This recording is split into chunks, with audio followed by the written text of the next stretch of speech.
La municipalité de Sainte-Thérèse-de-Gaspé a reçu une aide financière de 207 000 $ pour la réfection de 3 routes. J'ai rencontré le maire de la municipalité, Roberto Blondin, pour en savoir davantage. Nous parlons aussi du projet Pouce vert et de la zone d'innovation halieutique. Bonjour Roberto Blondin. Bonjour. Vous allez bien? Oui, très bien. Alors, on est ici, entre autres, pour parler du financement qui a été octroyé par le gouvernement pour Sainte-Thérèse-de-Gaspé. Mais avant ça, vous venez nous parler des jardins, du projet Pouce vert. Bien, vous savez que l'année passée, Sainte-Thérèse-de-Gaspé a parti à un projet qui s'appelait Pouce vert. C'est faire en sorte que chaque concitoyen qui le voulait avait un jardin. On l'a rotocculté. On apportait un baquet de compost qui venait du centre de compostage de la MRC. Et puis là, ça leur permettait de faire un jardin. Cette année, avec le succès qu'on a eu, on a eu 30 jardins, puis on a refusé 10, 40. Cette année, on fait la même affaire pour 30 autres jardins. Je précise, 30 autres jardins, ça veut dire qu'on ne peut pas revenir sur les anciens jardins qu'on a faits. On ne peut pas les agrandir, on ne peut pas mettre de compost. Le but, c'est une initiative à faire un jardin. Donc, les personnes qui ont eu un jardin, qui ont eu du compost, ne peuvent plus le recevoir, mais appelez à la ville de Sainte-Thérèse, ils vont vous donner le numéro de téléphone du centre de compostage de la MRC. Et en plus, les coûts là, sur un baquet, c'était une cinquantaine de dollars là, pour un gros baquet. Ça va vous permettre d'aller le chercher et de le mettre sur votre jardin. Ça va commencer quand pour je ne veux pas dire la construction, là, mais pour préparer? Pour les appels. Ouais. Les appels, c'est dès maintenant. Vous appelez à la ville, c'est les 30 premières personnes, nouvelles personnes. Là. On s'entend, nouvelles personnes qui vont donner leur nom, qui vont être choisies. Et puis, à partir de là, on va établir les sites où on va répartir les sites où aller domper, puis tout ça. Là. Il y a une petite logistique à faire là, par rapport à ça. Mais c'est bien important que ce n'est pas sur les anciens jardins, c'est les nouveaux jardins. Et si vous voulez avoir un meilleur jardin, je vous conseille d'enlever la tourbe. Si vous avez le temps de délimiter votre jardin là, avec 4 piquettes de 20 par 20, puis enlever la tourbe sur votre jardin, puis mais qu'on va arriver, on va rotocculter. Il ne va y avoir pas de motte, rien, il va être prêt. Vous allez pouvoir mettre votre compost, le mélanger, puis ça va être parfait. Puis en passant, j'aimerais remercier mon conseiller Patrick Lebreu qui s'occupe de ça, qui va aller encore cette année, bénévolement, aller rotocculter tous les jardins. C'est vraiment merveilleux. Donc, 20 par 20, c'est le maximum qu'on peut demander. 20 par 20, c'est le maximum, puis vous ne pouvez pas le demander 2 fois. Peut-être qu'il y en a qui vont trouver ça dommage, mais si on retourne avec le budget qu'on a en l'an passé à ceux-là qui ont été à l'an passé, on ne pourra pas en faire d'autres. Donc, on a établi qu'à chaque année, c'était des nouveaux jardins de 20 par 20 à chaque année. Donc, on a eu 30 l'année passée, on va en avoir 30 cette année, et 30 l'année prochaine, et 30 l'année prochaine. Mais ça va... Le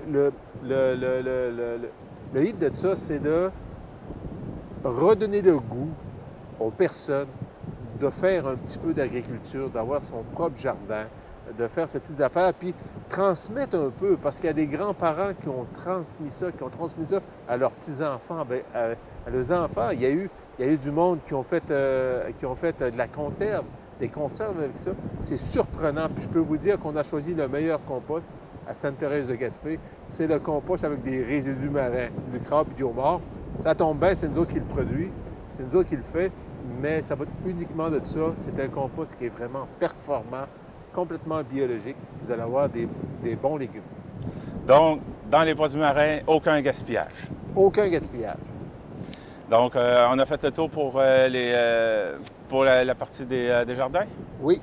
OK. Maintenant, vous avez reçu un financement, ou vous allez recevoir un financement pour la réfection de certaines routes de Sainte-Thérèse. Bien, l'historique de ça, quand on a rentré au pouvoir, quand j'ai rentré comme maire, j'ai mis un effort accru sur les routes. Vous savez qu'on a fait 80 des routes la première année que j'étais là. Donc, 1 55 000 ont été investis sur les routes. Ça, c'est en allant chercher du financement, des programmes. 80 de nos routes étaient faites. Là, on vient de compléter l'autre 20 de réflexion des routes, de mise en niveau des routes. Autrement dit, il va y avoir la route centrale qui passe qui commence sur la 132, qui va à la route du Gosselin, qui monte jusqu'à Saint-Isidore. Elle, ça va être une réflexion. Autrement dit, les fissures, et puis certains endroits vont être réparés, l'asphaltage va être fait. Quand on parle de la route du Vigneault et de la route du Havre, vont être faites totalement. Le but de ça, c'est que cette année, au mois d'août, 100% des chemins à Sainte-Thérèse vont être faits. Puis, j'inclus là-dedans le commencement de la route du village. La route du village, elle n'était pas, on n'a pas pu la passer dans le programme de réflexion des routes, mais on a fait en sorte qu'elle passe dans la taxe d'essence. Donc, dès le mois d'août, il va y avoir le drainage de la route qui va être fait parce que c'est très important avant de asphalter. Après ça, il va y avoir de l'asphaltage de la totalité de la route du village. C'est pour ça que je vous dis que 100% des routes à Sainte-Thérèse vont être faites. Puis l'importance de ça, c'est de dire qu'à chaque trimestre, on travaille fort. À chaque trimestre, on a les programmes gouvernementaux, autant fédéral que provincial, puis on met un effort là-dessus pour voir qu'est-ce qu'on peut avoir d'autre, qu'est-ce qu'on peut avoir en tant que petite municipalité, comment qu'on peut suffire à ce qu'on n'a pas le moyen de faire. Je n'ai pas le moyen d'investir 1 55 000 000, mais j'ai le temps de chercher après des programmes pour faire en sorte que c'est possible d'être fait. Sur 1 55 000 000, la ville de Sainte-Thérèse a investi 228 000 $. Donc, c'est vraiment pas beaucoup. C'est des programmes de même qu'on cherche. C'est des représentations qu'on fait à travers les ministères, que ce soit les ministres ou les sous-ministres. C'est important d'être toujours proactif pour aller chercher des programmes. Puis c'est ça le but. Je vais vous donner un exemple.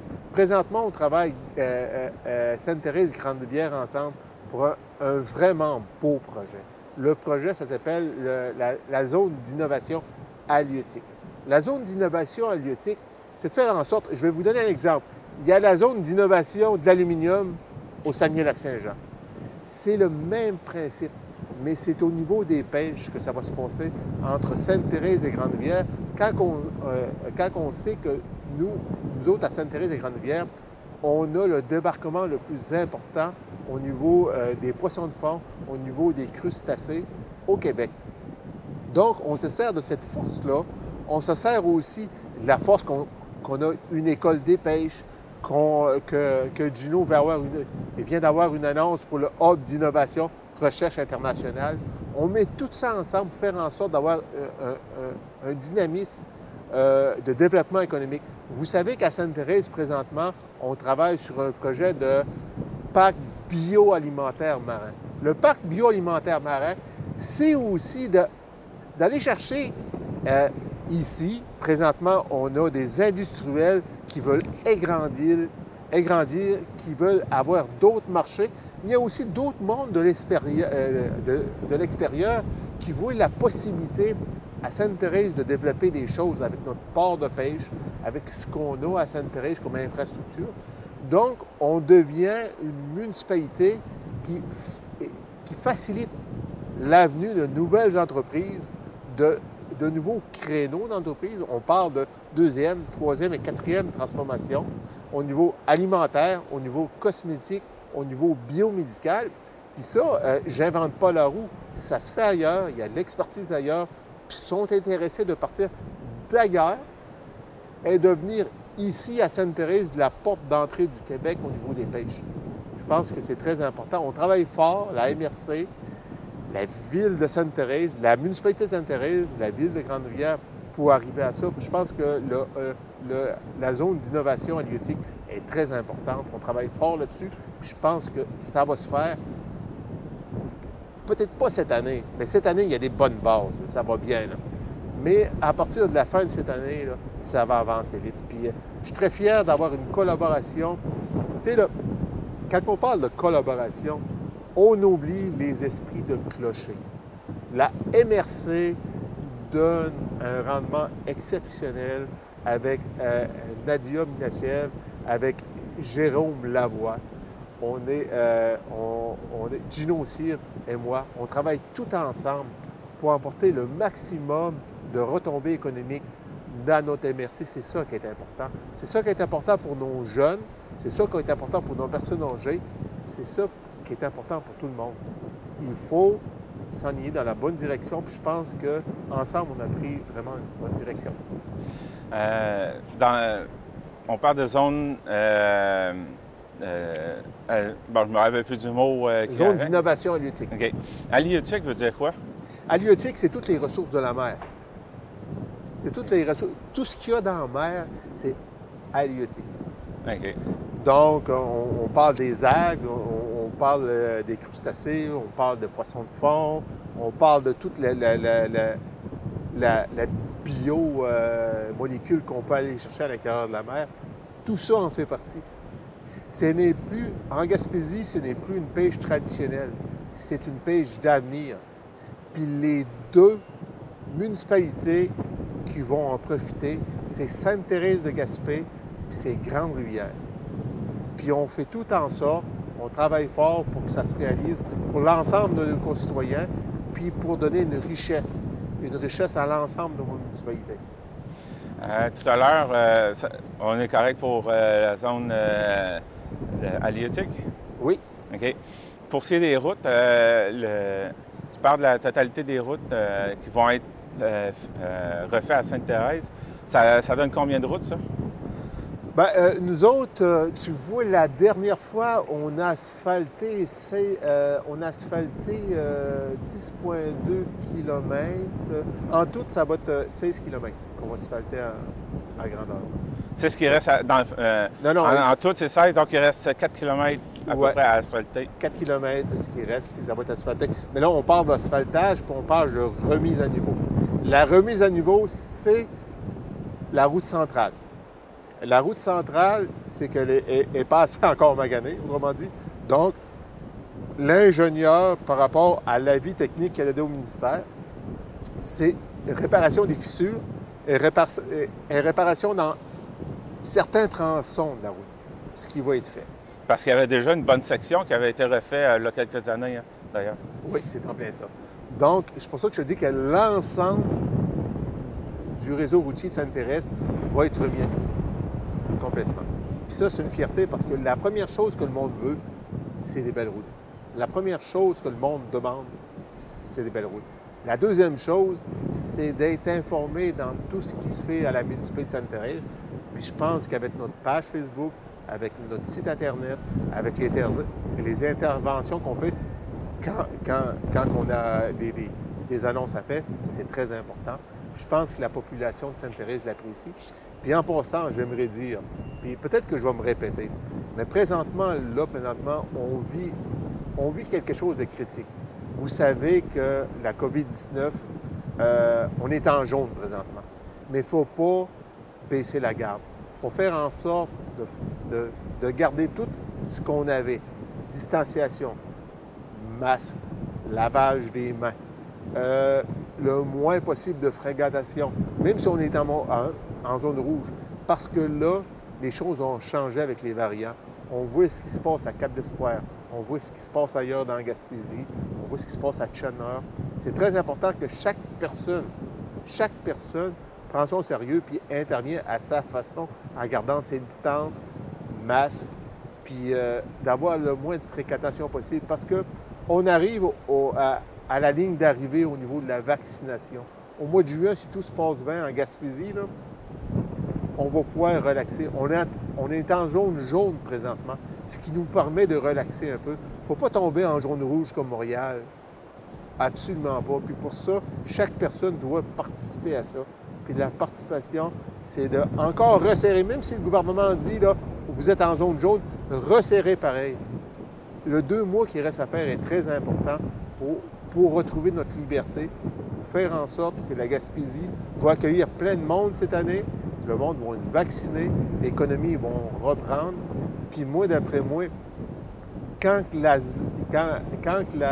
COVID-19 est arrivée, l'économie était forte. Quand la COVID-19 va partir, l'économie va être encore plus forte, puis surtout en Gaspésie. Quelque chose qu'on pourrait ajouter à l'ensemble des sujets qu'on vient de parler? C'est parfait pour moi. Oui, OK. Eh bien, Roberto Blondin, maire de Sainte-Thérèse de Gaspé, merci de m'avoir présenté ces projets. Oui. Puis j'aimerais souhaiter une belle été à tous mes concitoyens de la municipalité de Sainte-Thérèse de Gaspé. Profitez-en, jardinez, profitez de la nature tout en gardant vos distanciations. Puis on espère que bientôt tout ça sera fini, puis que Sainte-Thérèse pourra profiter encore de l'activité économique qu'il a eue, qu'il va avoir, puis qu'on va développer ensemble pour faire en sorte que Sainte-Thérèse de Gaspé soit encore plus fort et encore plus reconnu. On est la capitale du Crabe des Neiges, mais j'aimerais être la capitale du développement économique en Gaspésie. Merci. 1 700 $ en prix. Tous les dimanches, 12h30, jouez à votre super télébingo.